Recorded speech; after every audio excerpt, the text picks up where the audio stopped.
Ok, buenos días. Vamos a iniciar con la lección número 7, que es la introducción a la pedagogía. La semana pasada, y hago un repaso breve y rápido, iniciamos la sección 2, que habla de la pedagogía, y veíamos la autoridad bíblica para enseñar. ¿Qué fue lo que vimos? ¿A quién debemos enseñar? Y la respuesta era, pues, a los pecadores, a los niños, a los justos. Luego vimos ejemplos de enseñanza, las condiciones necesarias para que un estudiante aprenda. Luego, cuál es o qué debe ser lo que debemos enseñar y dónde debemos de hacerlo. Y también cuáles son las cualidades necesarias para enseñar. Y quiero aquí hacer una pausa para reiterar la principal cualidad que se requiere para enseñar. ¿Alguien se acuerda? ¿Cuál era? La principal cualidad empieza con F y termina con alidad. Fidelidad. Qué buenos son, de veras, los felicito.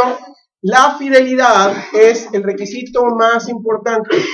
Puedes tener todo el conocimiento, puedes tener toda la experiencia, pero lo que ve Dios o lo que va a tomar en cuenta es tu fidelidad, pero no nada más Dios, sino también tus alumnos o tu discípulo o a quien le vayas a enseñar, porque debe de existir congruencia entre lo que enseñas y lo que vives.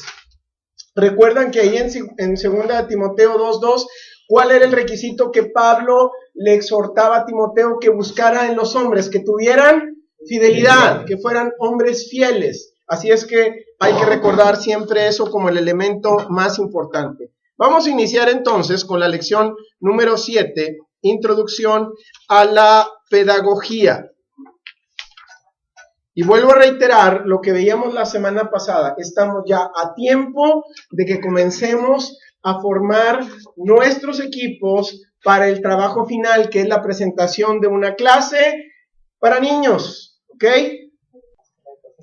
Recuerden que esa clase para niños se va a preparar en base a los elementos que estamos viendo, que vamos a comenzar en la lección de hoy, que tiene que ver con los materiales, el tema, el lenguaje, todos los factores que vamos a aprender en un ratito más. Pero desde ya váyanse poniendo de acuerdo. En el caso de la clase aquí en Monterrey, tenemos 18 personas o un poquito más, vamos a formar 3 equipos. En el caso de Torreón o otros lugares donde lo estén haciendo, pues de acuerdo al número de personas, se sugiere que no sean más de 6 personas para que se distribuyan bien el trabajo, porque si son 10, a la hora de la clase, pues a lo mejor van a participar nada más 2, y la idea es que todos participen, ¿ok?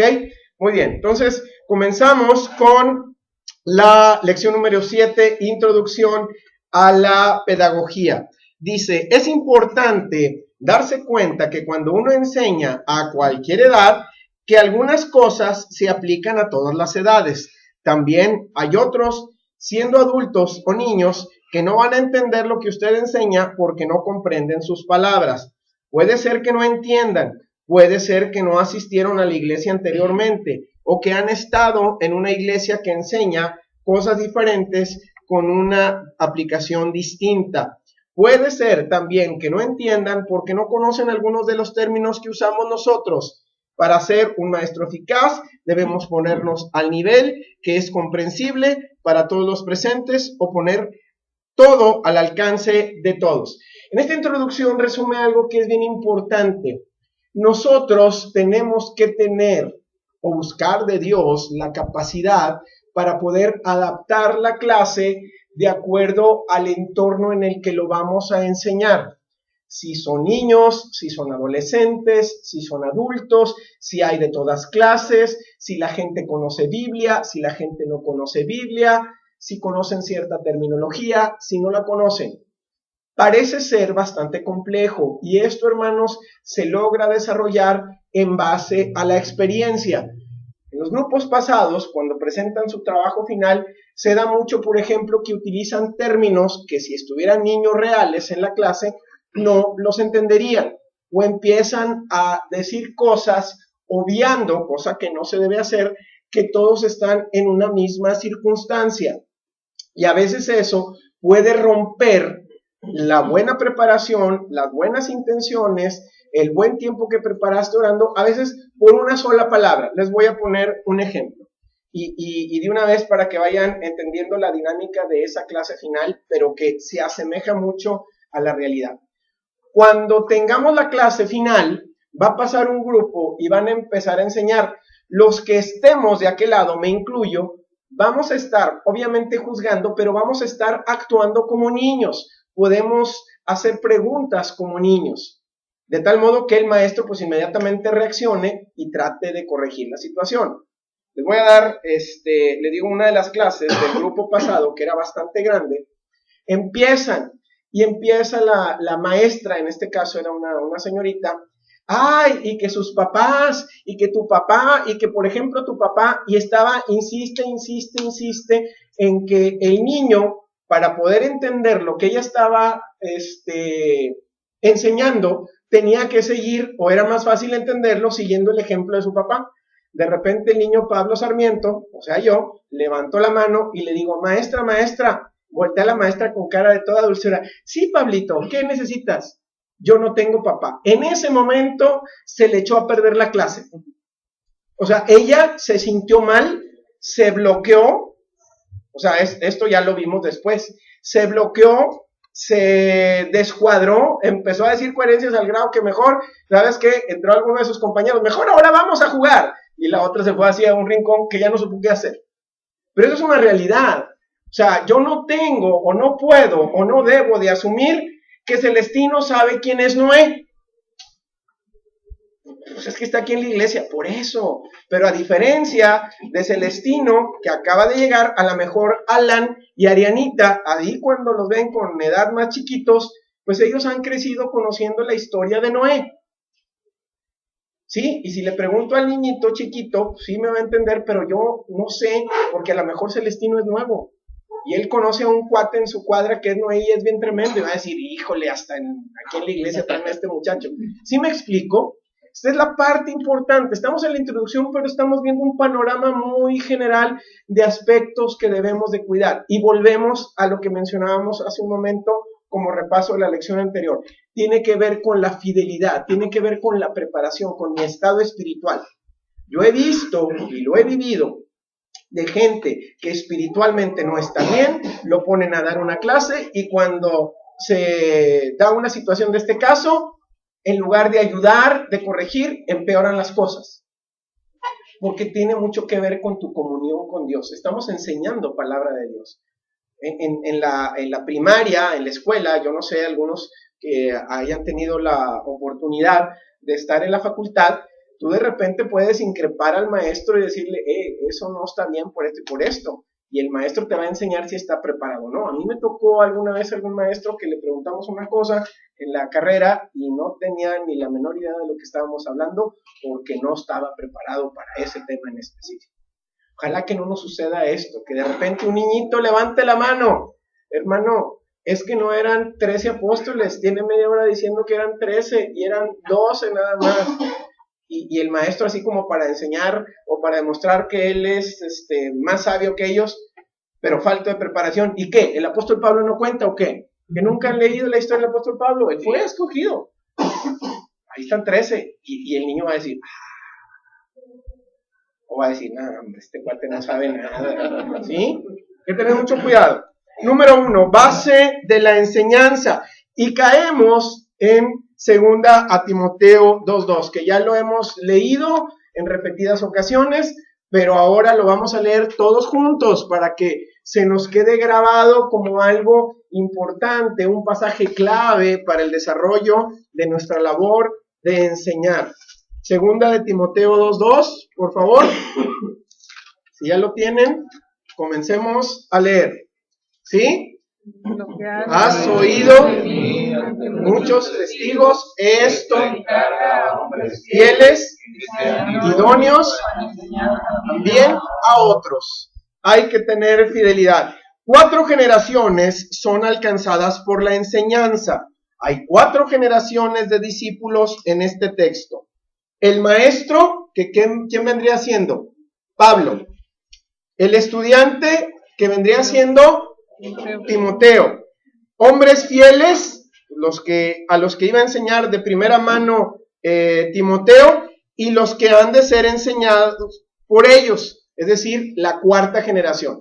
Esos hombres fieles a los que Timoteo está enseñando, cuya fidelidad los iba a hacer capaces o aptos para enseñar también a otros. Por el año 300 después de Cristo, todo el mundo había oído acerca de Cristo por medio de maestros fieles. La palabra enseñanza se usa 109 veces en la Escritura. Algunos ejemplos son, y vamos a empezar a mencionar 7 ejemplos que vienen aquí. Deuteronomio 4.1.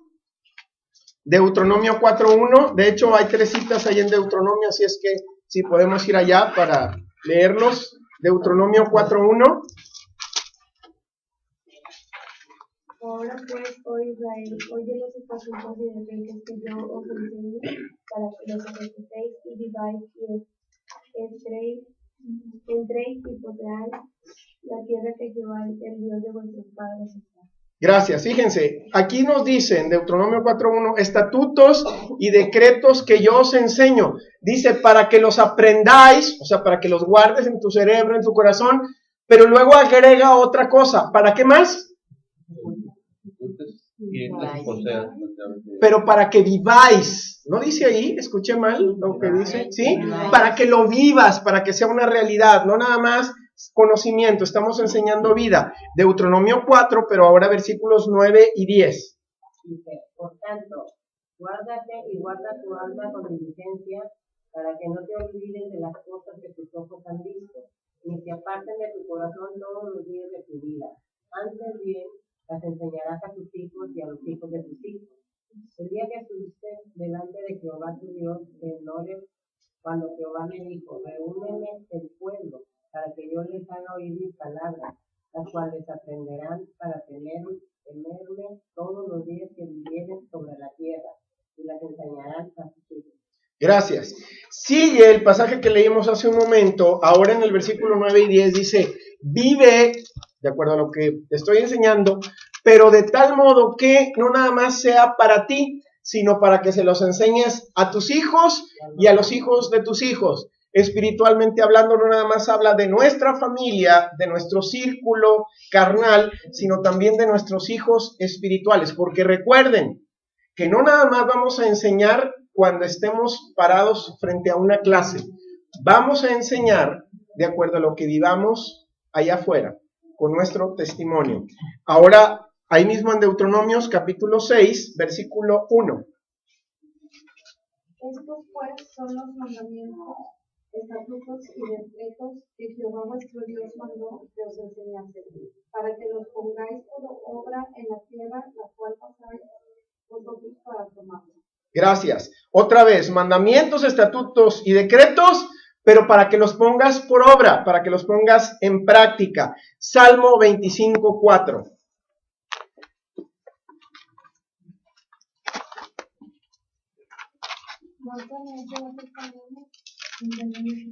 Así es, enséñame tus sendas. Un punto muy importante, cada vez que enseñemos, tiene que haber un propósito, un objetivo, no la historia o no la clase por sí misma. Vuelvo al ejemplo de Noé. Yo puedo preparar la mejor clase y tener una ilustración increíble y conseguirles a los niños máscaras de los animalitos y hacer un arca de cartón, pero que todos queden fascinados. Pero ¿qué les voy a dejar al final del día? O sea, ¿de qué se van a acordar los niños? ¿Nada más del barcote, del niño que se cayó, de la bonita máscara o del propósito de Dios para haber hecho eso? Esa es la parte que se nos olvida. O sea, nos afanamos en el cómo, en el qué, pero no en el fondo, que es el motivo de nuestra enseñanza. Aquí por eso dice, llévame por tus sendas. Y en el versículo 5, que es a continuación, habla más o menos de lo mismo. ¿Qué dice? Encamíname en tu verdad y enséñame, porque tú eres el Dios de mi salvación, en ti he esperado todo el día. Así es, encamíname en tu verdad y enséñame. Versículo 12. ¿Quién es el nombre de temer Jehová? Debe enseñar el camino que ha de escoger. Así es, nosotros tenemos que enseñar el camino correcto. Última cita, Mateo 5:19.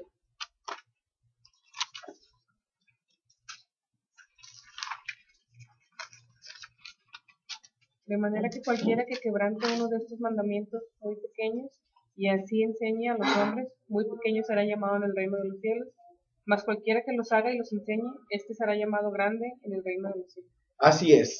La enseñanza tiene un valor delante de Dios, o bien o mal. Ojalá que nosotros tengamos la capacidad, el don y la ayuda de parte de Dios para ser buenos maestros. Inciso B, Mateo 11.1. Inciso B, Mateo 11.1. Jesús era el mejor maestro de la historia, porque él hizo la acción y luego enseñó, lo que había hecho. Mateo 11.1, por favor, alguien que lo lea.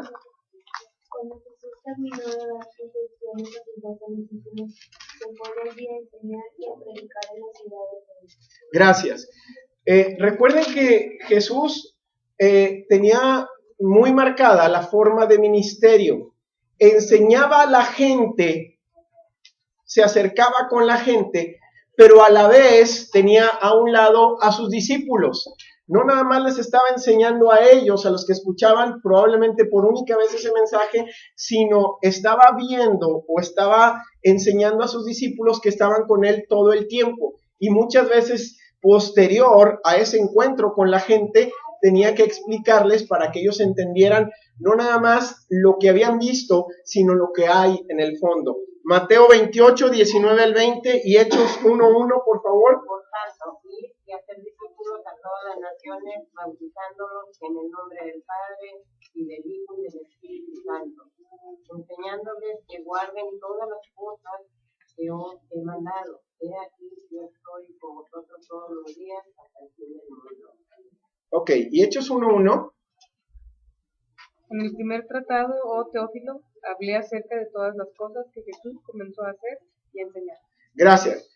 Vamos a analizar la gran comisión, que es lo que nos leyó nuestra hermana ahí en Mateo 28, 19 y 20, no como lo hemos visto, como el mandato de ir a cumplir una misión a todo el mundo. Veámoslo en el contexto específico de lo que les estaba diciendo a los discípulos.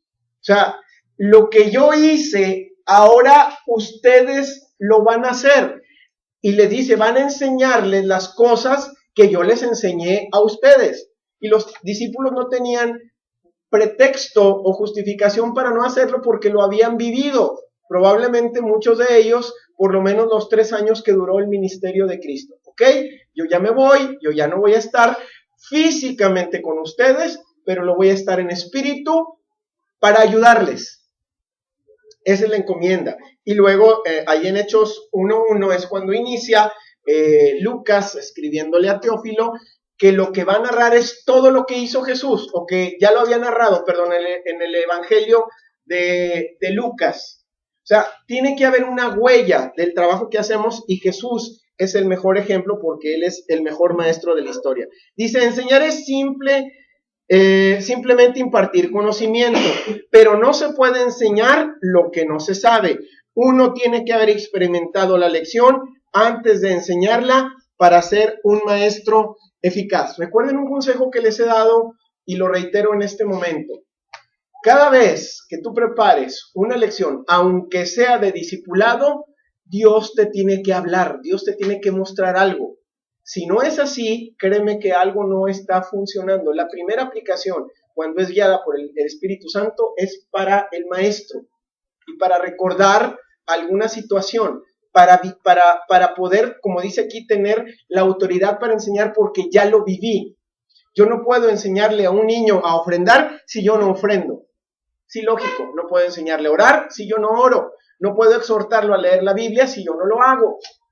Ahora dices tú, ay, ¿y eso qué? Pues por eso te digo, en la lección dice, el manual o lo que estés preparando, orad sin cesar. Ah, mira, aquí ya encontré este pasaje, son 3 palabritas, se las voy a enseñar y les voy a hablar de la oración. Y tú no oras, o sea, dices tú, a mí no me enseñó nada. ¿Cómo no? O sea, no puedes estarle diciendo, pretendiendo decirle a alguien que haga algo que tú no estás haciendo. La primera exhortación fue para ti. Que tú no la quieras entender, que tú no la quieras recibir o que te hagas pato es otra cosa. Pero seguramente Dios te habla a ti primero. ¿Sí me explico? Yo me sentiría mal de estar en ese proceso de preparación, entender que hay algo que debo corregir y no hacerlo. Seguimos. Primera a los Corintios, inciso C, Primera a los Corintios 4:17. Primera a los Corintios 4:17. ¿Alguien que nos haga el favor de leer? Por esto mismo os he enviado a Timoteo, que es mi hijo amado y fiel en el Señor, el cual os recordará mi proceder en Cristo, de la manera que enseña en todas partes y en todos los idiomas. El apóstol Pablo estudió muchos años antes de enseñar a otros. Él experimentaba de antemano lo que enseñó. Si uno quiere ser un anciano en la iglesia, tiene que ser primero y luego enseñar. Es decir, primero lo vivo y luego lo enseño. Primera Timoteo 3:2 dice que debemos ser aptos para enseñar, estar capacitados para enseñar. Inciso D, Jueces capítulo 2, versículo 7 al 11. Repito, Jueces capítulo 2, versículos 7 al 11.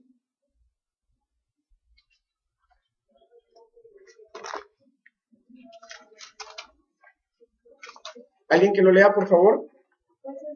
7 al 11. Y el pueblo había servido a Jehová todo el tiempo de Josué y todo el tiempo de los ancianos que sobrevivieron a Josué, los cuales habían visto todas las grandes obras de Jehová que él había hecho por Israel. Pero murió Josué, hijo de Nun, sirvió de Jehová, siendo de 110 años. Gracias. Dice, los nietos no conocían a Jehová porque una generación estaba demasiado ocupada para enseñarlos. ¿Es hasta el 11? No. ¿Es hasta el 11? No, Y ¿verdad? los sepultaron en su heredad en Timnat-Será, en el monte de Efraín, al norte del monte de Gaz. Y toda aquella generación también fue reunida a sus padres. Se levantó después de ellos otra generación que no conocía a Jehová, ni la obra que él había hecho por Israel. Después los hijos de Israel hicieron lo malo ante los ojos de Jehová y sirvieron a los Baales. Gracias. Fíjense, aquí una situación que a ver si alguno lo capta. Estamos viendo aquí en Jueces, o sea, ya en la época posterior a Josué, que la generación que había conocido a Dios y que había visto sus maravillas ya había muerto. Y estamos hablando de una nueva generación que no conocía a Jehová y que entonces se dedicó a adorar a otros dioses. A ver qué tanta atención pusieron en el punto anterior. Leíamos un pasaje en Deuteronomio. ¿Qué relación hay de lo que leíamos en Deuteronomio, específicamente capítulo 4, versículos 9 y 10, con lo que estamos leyendo ahorita? Que no enseñaron a sus hijos. Fue un mandato de parte de Dios, no fue una sugerencia, lo sigue siendo para nosotros. No lo cumplieron, ¿y qué pasó? Ahí están las consecuencias. ¿Por qué? Pues porque se dedicaron a otra cosa. Y a veces nos pasa mucho eso. O sea, estamos tan ocupados, estamos tan preocupados, incluyendo las cosas del Señor, cosa que es muy peligrosa, que descuidamos a nuestros hijos. Y hablo otra vez, no nada más de hijos físicos, sino de hijos espirituales. Hay que tener mucho cuidado de que tenga continuidad la obra que estamos haciendo. ¿Sí? Siguiente. Deuteronomio capítulo 6, versículos 4 al 9. Deuteronomio 6, del 4 al 9. Oye Israel, Jehová nuestro Dios, Jehová uno es. Llamarás a Jehová tu Dios de todo tu corazón y de toda tu alma y con todas tus fuerzas. Y estas palabras que yo te mando hoy estarán sobre tu corazón y las repartirás a tus hijos y hablarás de ellas estando en tu casa y andando por el camino y al acostarte y cuando te levantes. Y las atarás como una señal en tu mano y estarán como frontales entre tus ojos y las escribirás en los postes de tu casa y en tu casa. Este es uno de los capítulos mejores en cuanto a la enseñanza. Debemos enseñar los caminos del Señor todo el tiempo. ¿Y qué tiene que ver esto con lo que estamos viendo? Primero, creo que sí es bastante claro en donde está hablando en este pasaje de lo que debe ser Dios en nuestra vida, del honor, de la honra, del respeto, de la obediencia que debemos de tener. El problema es que de pronto pensamos que para enseñar la palabra de Dios es nada más un momento, que yo voy a ser maestro nada más cuando esté aquí parado frente a mis alumnos o frente a mi discípulo. Y lo que te dice ahí es que tú les debes de enseñar cuando estén en el camino, cuando estén comiendo, La única excepción puede ser cuando estés dormido, porque pues cómo le enseñas si no está consciente, pero en todo momento no vamos a dejar de ser maestros. Cuando tienes ese título, no dejas de serlo. Un ejemplo más claro, y para entenderlo un poquito, quizá muchas de las profesiones que hay, o la gran mayoría de las profesiones que hay en nuestra sociedad, la más socorrida para ser utilizada en cualquier momento es la de médico.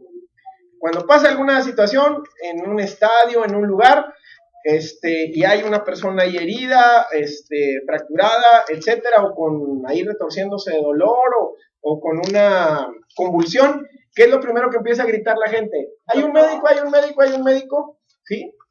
En cambio, cuando a alguien se le descompone un carro, no se para la persona en medio de la calle. ¡Un mecánico, un mecánico, un mecánico! No, o sea, más, si pasa un mecánico, pues que le vaya bien. En cambio, un médico, que lo es por vocación, va pasando una situación de ese tipo y se acerca. Sí, ¿verdad? Bueno, se supone. ¿No hay nadie aquí que esté estudiando medicina? ¿No? No hay ningún médico. Bueno. Pero a los que yo conozco sí tienen al menos esa dedicación. Y me ha tocado estar en innumerable cantidad de situaciones en donde sí son de los que primero están accesibles para ejercer su profesión. Como maestros deberíamos de ser igual. ¿Por qué? Porque en la calle, en la casa, en la oficina, tenga usted... Ah, no, ese es un anuncio, ¿verdad? En la calle, en la casa, en la oficina, debe ser usted maestro, no tener vitacilina. ¿Ok? Porque en cualquier momento se necesita, no sabemos cómo, no sabemos cuándo.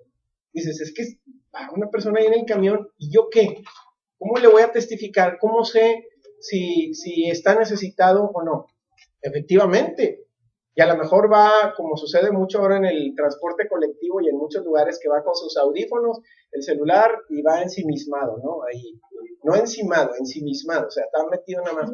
Y de repente le ves ahí una lagrimita, o sea, a lo mejor está oyendo una canción romántica, no, a lo mejor está oyendo un problema. ¿Y cómo se van a dar cuenta que eres cristiano? Porque a lo mejor tú, en lugar de ir oyendo música, en lugar de ir ahí con los videojuegos, pues vas con tu versión de la Biblia en el teléfono, no sé.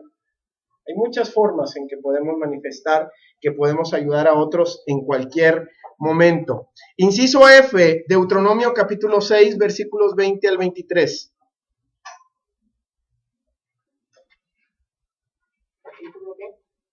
¿20 al 23? Deuteronomio 6, 20 al 23.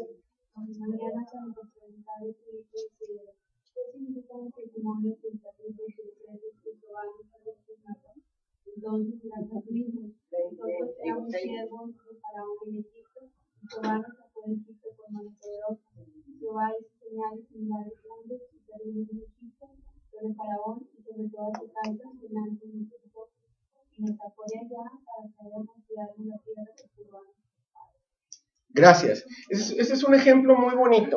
Lo que les está diciendo Dios ahí a los israelitas. A ver, cuando tú celebres la Pascua tiene un significado, que era recordar lo que Dios había hecho para sacar al pueblo de Israel de Egipto. ¿Se acuerdan? ¿Sí? Dice, cuando tu hijo te pregunte, cuéntale la historia, dile de qué se trata, no nada más porque sí. Digo, no sé cuántos, de repente algún niño cuando, vamos a orar por los alimentos, ¿y por qué tenemos que orar? Pues porque sí, pues porque el pastor dijo, ay, porque pues así lo hacen todos. No. Ah, pues porque estoy agradecido con Dios, debemos de agradecerle, y Dios nos escucha, etcétera, etcétera. Digo, tampoco se pongan a contarle toda la historia porque se va a enfriar la comida, pero en la primera oportunidad, pues explícale al niño o a quien sea el porqué de las cosas. No somos dogmáticos, es decir, no hacemos las cosas porque sí y ya. Hay un conocimiento, hay una historia, que requiere conocimiento. Por eso dice que aquí que nadie puede enseñar lo que no sabe. Si no sabe, investigue. Y si no puede investigar, pregunte. Y si no le contestan, vuelva a preguntar. Alguien tiene que dar la respuesta. ¿Ok? Principios para enseñar. Punto número 2. La importancia de enseñar. Mateo 19, 19 al 20 nos manda a enseñar la Biblia. ¿Alguien que lo lea, por favor? Mateo 19, 19 al 20.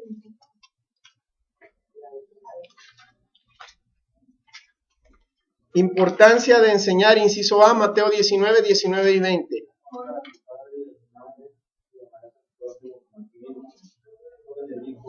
Todo esto lo he guardado desde mi juventud. ¿Qué más me falta? Dice, sí, son esos dos, ¿ya? Dice, nos manda a enseñar la Biblia. Hay tanto en ella y si la enseñas bien, Dios utilizará cualquier parte que enseñas. Solamente necesitas un libro, el libro de libros. Y aquí es donde les digo que hay mucho riesgo cuando tú como maestro, voy a poner el ejemplo de una clase de niños, dices, bueno, voy a enseñar, dame el manual, dame la clase. No, espérame, ¿para qué necesitas eso? No quiere decir que sea malo. Seguramente hay muchísimo material, nosotros lo utilizamos, por ejemplo, en el club de niños, en las escuelitas bíblicas de vacaciones, manuales, pero debe estar basado en la Biblia. Si tú no tienes acceso a esos materiales porque no sabes dónde, o no tienes tiempo, no tienes dinero, la Biblia es el mejor manual, no hay otro. Saca una historia de ahí de la Biblia. Inciso B, reglas para seguir al enseñar. Y aquí vamos a ver conceptos que ya tienen que ver directamente con la pedagogía. Reglas para enseñar, para seguir al enseñar. Número 1, sea imparcial. Número 1, sea imparcial. No hay que mostrar prejuicios ni favoritismos a los individuos a los cuales está enseñando. Vuelvo a repetir, no hay que mostrar prejuicios ni favoritismos a los individuos a los cuales está enseñando. ¿Sabes qué? Pues el Eliezer me cae mal porque nunca le he bateado una hamburguesa. Yo sé que a todos, pero menos a mí. Como dice una vieja canción, con todos menos conmigo. Entonces, ¿sabes qué? Pues lo voy a hostigar.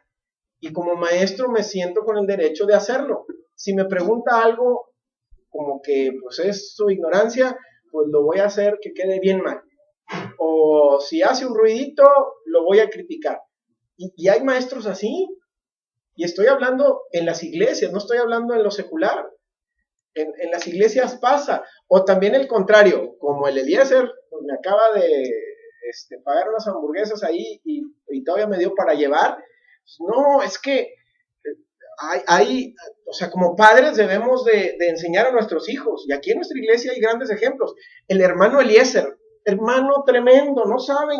Sus hijos son los más tranquilos, son los que más saben de la Biblia. Y es cierto, pero estoy queriendo quedar bien con él. Sucede, hermanos. O sea, no debemos de caer en ese error de tener prejuicios a favor o en contra. O sea, a unos los quiero humillar o los quiero ignorar y a otros los quiero exaltar. ¿Ok? De repente dices, ¿por qué siempre agarras de carro a Absalón o a Eliezer? ¿Por qué no agarras a Celestino o a Israel? Porque hay cierta confianza y yo sé que si me voy de gane, pues me van a perdonar. Bueno, eso creo. Y hay otras personas que no. Ok, no estoy haciendo favoritismo o discriminación. Número 2, sea paciente. La impaciencia produce ira y hay que controlarse. Híjole, eso es algo tremendo. Como maestro uno puede llegar a desesperarse porque hay un par de niños que no deberían de estar en esta clase y están duro y están interrumpiendo. O sea, no. Ven, para eso es la buena relación. Por eso corrimos a Mónica y a sus hijos. No es cierto. No, ya, se jugaron un volado y ganó AFSA, entonces AFSA sí ya. No, de veras que uno tiene que tener la capacidad de controlarse, porque si no lo haces, pierdes el sentido de lo que estás enseñando. Tu mente se va a ir a otro lado y vas a hacer cosas raras. Ha pasado, inclusive aquí en nuestra iglesia, de alguien que le ha dado zapes a los niños y eso ha provocado que inclusive familias se vayan de la iglesia o queden tocadas no que le pegó bien fuerte y lo dejó ahí y todo, pero que no son un buen testimonio. Lejos de ganarte el respeto que necesitas como maestro, lo pierdes ¿Sí me explico? La paciencia es una virtud, hermano. Si no la tienes, es tiempo de que desde ya te pongas a orar, porque es necesario, ¿ok? Número 3, limite bromas y chistes. A veces, chistes y bromas pueden enseñar lecciones importantes, pero no hay que usar el humor tanto que se pierda el propósito de la lección. ¿Alguno de ustedes, por la razón que sea, alguna vez ha escuchado a un pastor que se llama Tommy Ashcroft? Él es de los editores de la revista La Espada. No saben de qué les estoy hablando. La iglesia Montebrón, el Instituto Montebrón, ¿no? Aquí en el barrio. Bueno, es un hermano, y tengo años de no oírlo. Es un hermano que si tú me preguntas, bueno, ¿y era un buen pastor? Sí, tiene tremenda iglesia, tiene un instituto muy reconocido a nivel mundial, es editor de una revista. Pero si me preguntas qué me acuerdo de sus predicaciones, es de los chistes. ¡Buenísimo! O sea, Polo Polo le queda corto. Nada más le faltaba alburear para que lo llevaran ahí al Merequetengue o a la casa de Oscar Burgos, de veras. Utilizaba más tiempo para contar un chiste que la aplicación de la Biblia. Sí te daba un pasaje, pero te acordabas más de lo otro. O sea, no hay que abusar. Tampoco hay que ser mustios, ¿eh? O sea, eso es lo peor. Tenemos que adaptarnos a las circunstancias. ¿Alguno de ustedes le ha tocado enseñar con niños? Así, pero niños chiquititos, o sea, estoy hablando de menos de 3 años. Para mí es lo más divertido que puede haber. Unos, con el pretexto de que les estás enseñando a niños, te puedes desplayar, puedes hacer tontería y media, se vale. Pero si yo quiero hacer eso con unos adolescentes, no, pues ya antes de que se termine la clase ya vas a estar en redes sociales. Miren el ridículo que está haciendo Pablo. Y sí, o sea, no puedes, tienes que adaptar, ¿ok? Anime, de animar, no de los dibujitos japoneses. Anime a los demás, es el punto número 4. Nunca hay que desanimar a alumnos de la clase y nunca deprima ni avergüence a nadie. O sea, eso es malísimo. A ver tú, Celestino, ¿por qué traes los zapatos sucios? Mira, qué vergüenza. O sea, si sabes que vienes a la casa de Dios y que Dios merece todo nuestro respeto, ¿verdad que sí, niños? Sí, amén. ¿Verdad que sí? Amén. ¿A poco tú cuando vas a la casa de un pariente o cuando vas con el presidente irías con los zapatos sucios? No, pues no. Y entonces, ¿por qué si vienes a la casa del Rey de Reyes, del Señor de Señores, del dueño de todo, vienes con los zapatos sucios? Es que está lloviendo en mi colonia y para venir a tomar el camión tengo que caminar 4 cuadras si no hay pavimento. A veces el niño te lo puede decir y te va a hacer quedar en ridículo, pero si el niño se siente tan cuidado, ¿sabes cuándo va a regresar ese niño a la escuela? Digo, a la casa de Dios. Nunca. O sea, debemos de tener mucho cuidado. Estamos para animar. En lugar de eso, a lo mejor, miren, admirable la situación de Celestino, que él tiene que caminar, que muchos de ustedes, sus papis los traen en el carro, bien padre, aunque esté lloviendo, pero él no, mire, por eso viene todo mojado. Deberíamos de orar para que pues, o su familia tenga un coche, o el gobierno pavimente las casas, o que Dios no haga llover tanto ahí en su colonia para que pues, no se manche tanto, algo así, ¿no? O sea, hay que manejar la situación a causar ánimo, no desánimo. Número 5, diga la verdad acerca del pecado. El pecado es repulsivo y feo y debe ser enseñado así. Uno de los grandes problemas de la iglesia en general actualmente es que el concepto de pecado se ha estado tratando de disfrazar, porque si hablo de eso de manera muy abierta, la gente se va a enojar y se va a ir. Uno de los temas más controversiales actualmente es la apertura o la aceptación que está habiendo en todos los ámbitos, legal, cultural, social, político, deportivo inclusive, en nuestro mundo, es el homosexualismo. Y a lo mejor, pues por no perder cierto rating que tenemos aquí en esta iglesia, y porque sabemos que andan 2 o 3 personas con esas tendencias, o hay gente que tiene familia así, pues mejor digo que pues lo único debemos de orar por ellos. Es más, ni toco el tema. ¿Para qué? No. Dios ama a esas personas, pero lo que hacen es aborrecible delante de Dios. Y hay que hablarlo así de manera clara, pero créanme, las iglesias están cambiando. Ya no hay mensajes claros de salvación. Digo, tampoco se trata de que eres nuevo tú aquí, si es la primera vez que vienes, ¿sí sabes que te vas a ir al infierno? Digo, tampoco así tan drástico, ¿no? Digo, nomás para que sepas para dónde vas, compadre. Muy bien. 6. Hay que disciplinar toda desobediencia, sobre todo en los niños. No haga amenazas huecas. Hay que advertir, luego cumplir con los desobedientes. Aquí es una parte hay una línea muy delgada y muy delicada en cuanto al manejo de la disciplina en una clase. De repente sí te puede tocar alguien que es desquiciante, puede sonar un poquito contradictorio al primer principio del que hablábamos, perdón, al segundo de la paciencia, pero hay límites, hermanos, ¿sí? Entonces, si tú te das cuenta, inclusive ahí mientras estás dando la clase, estás haciendo una oración por dentro, Señor, dame sabiduría, ¿qué hago? A lo mejor ese niño lo que está haciendo ya no nada más es distraerte a ti, sino distraer a toda la clase y perder todo el sentido. Bueno, pues vamos a invitarlo a lo mejor a que pues mejor vengan sus papás por él, o que hablen con él, o hacer algo, no sé.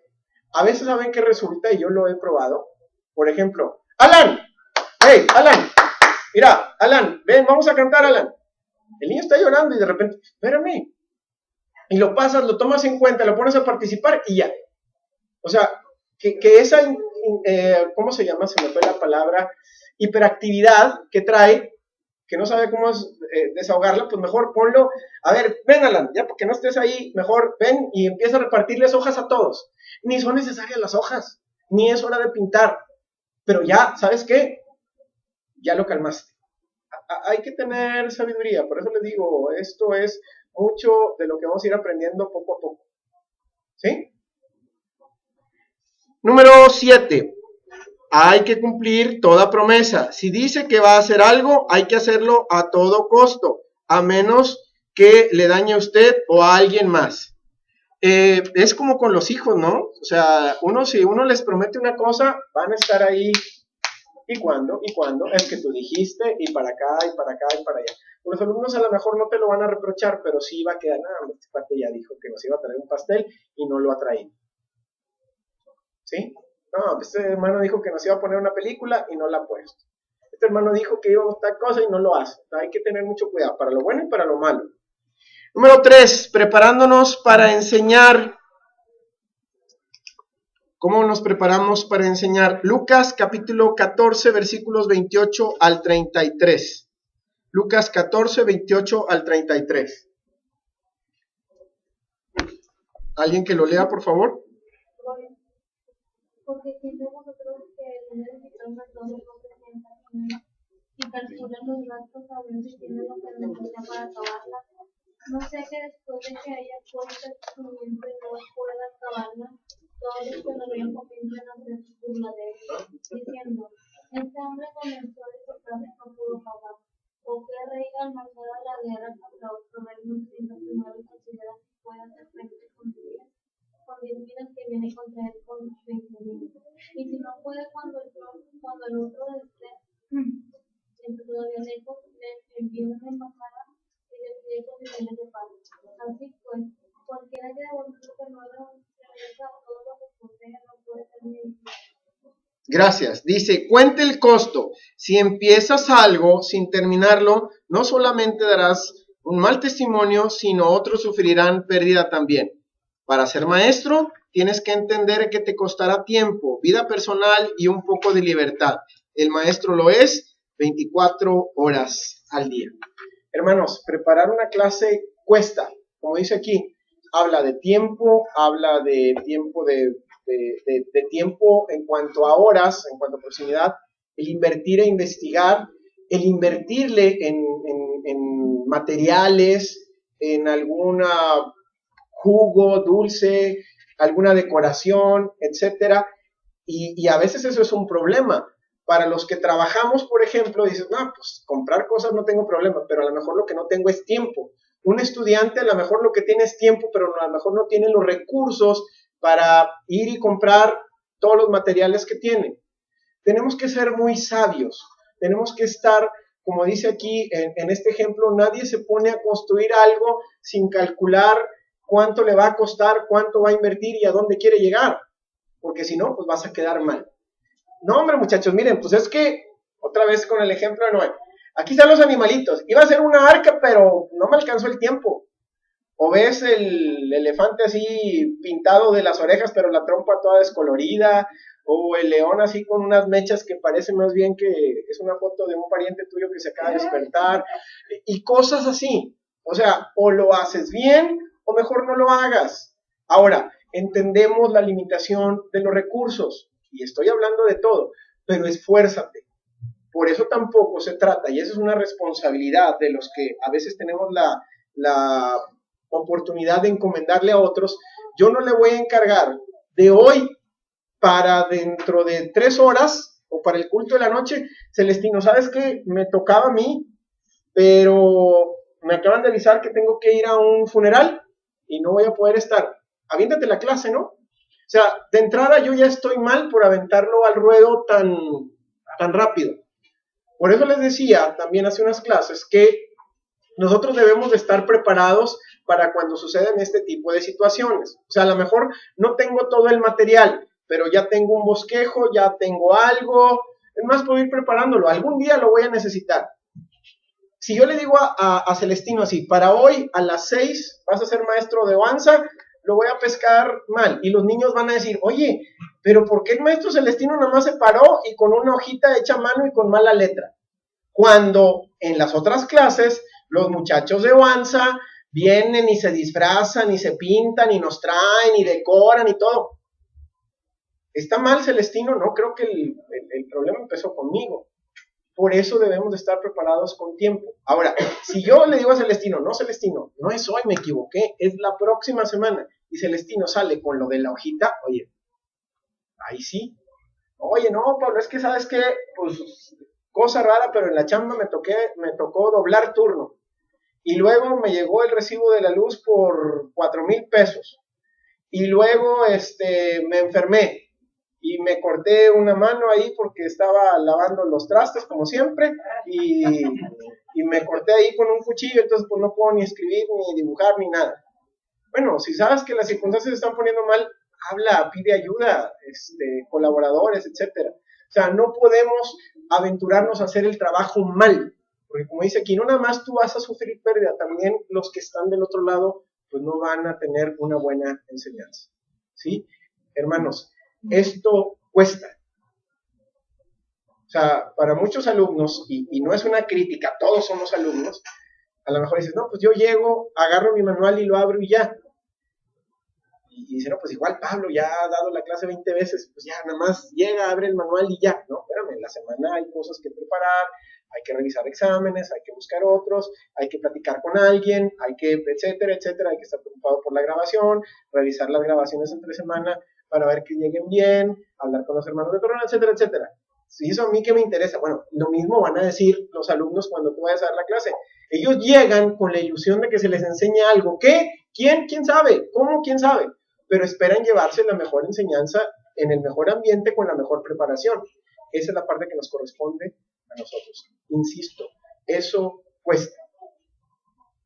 ¿Sí? ¿Alguien ha tenido la oportunidad de preparar una clase? Así que diga, sin que nos diga, no hombre, yo le invertí tanta lana, tanto tiempo, pero que diga, sí me costó. ¿Alguien?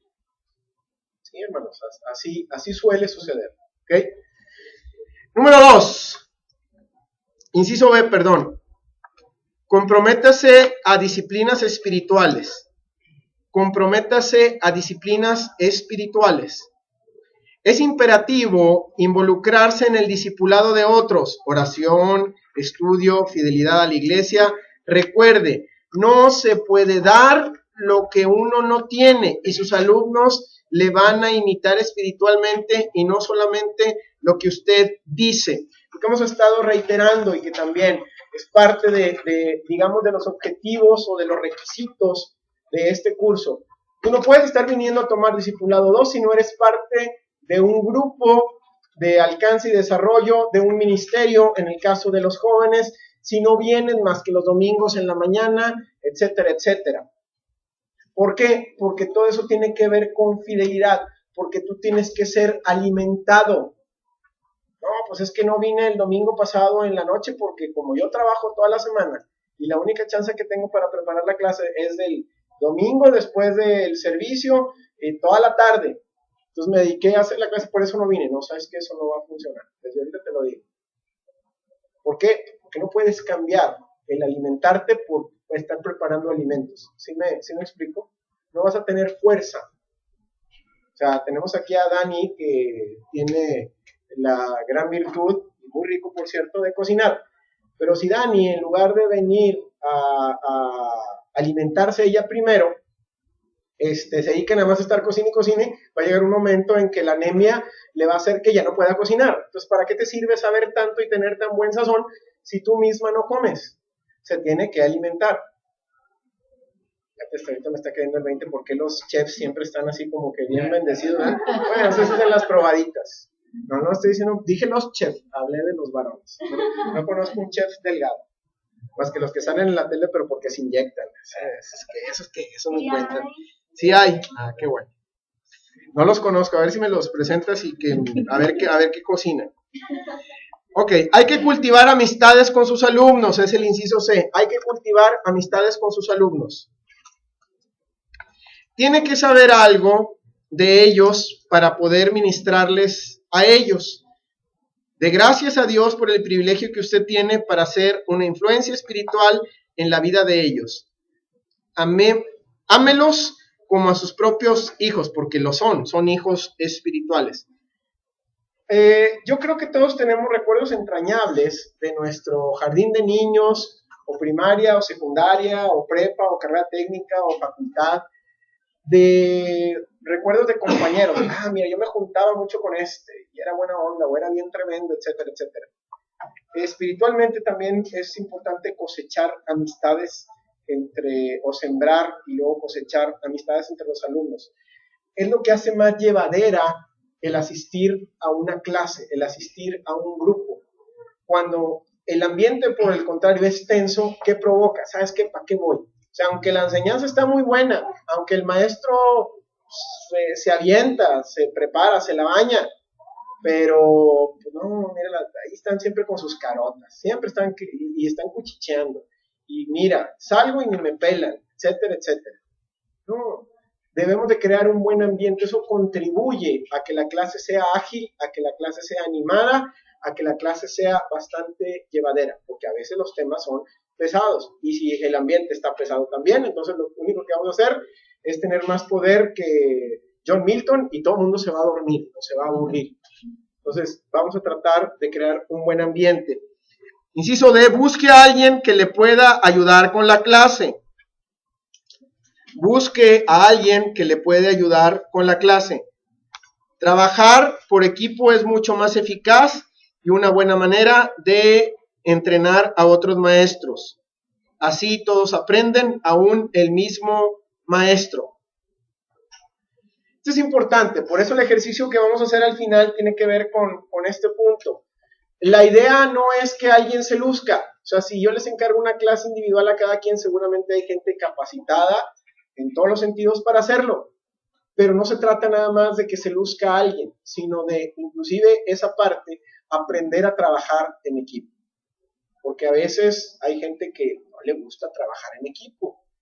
Y en las estructuras, al menos en nuestra iglesia, regularmente se acostumbra a que sea así. Nunca hay una persona encargada nada más de algo, siempre hay gente que le está rodeando. Por ejemplo, y es la parte que les puedo decir con toda claridad, cuando alguien viene un domingo a nuestra iglesia y dice, oye, pues qué padre toca el grupo de alabanza, y ven a 5 a 10 personas ahí arriba, y dicen, qué padre, se avientan esos 10, espérame, es que no somos 10, somos aproximadamente por culto unas 22 personas las que intervenimos. ¿Y dónde están las otras 12? Pues están atrás, o nos ayudaron en el ensayo, o ayudaron a acomodar algo, o están preparando lo del video, etcétera, etcétera, etcétera. ¿Sí me explico? Entonces, igual, a lo mejor el que va a dar la clase es uno, pero la decoración, las dinámicas, el desarrollo de la clase, la disciplina, etcétera, tiene que ser llevada por más personas. Es lo más conveniente. ¿Por qué? Porque si no sucede lo que decía ahorita del ejemplo de Celestino. Si yo trabajo no de manera aislada con Celestino, sino, ¿sabes qué? Vente, Celestino, vas a ser mi ayudante. Mira, la clase se va a tratar así, vamos a prepararla así, así. Es el que va a estar parado.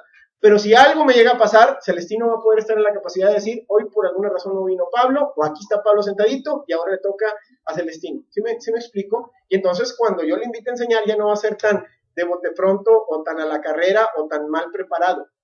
¿Sí? Siempre hay que buscar tener una estructura, y esa es la mejor forma. Obviamente hay lugares en donde no puedes, o las circunstancias no te lo permiten, pero siempre hay que buscar trabajar en equipo.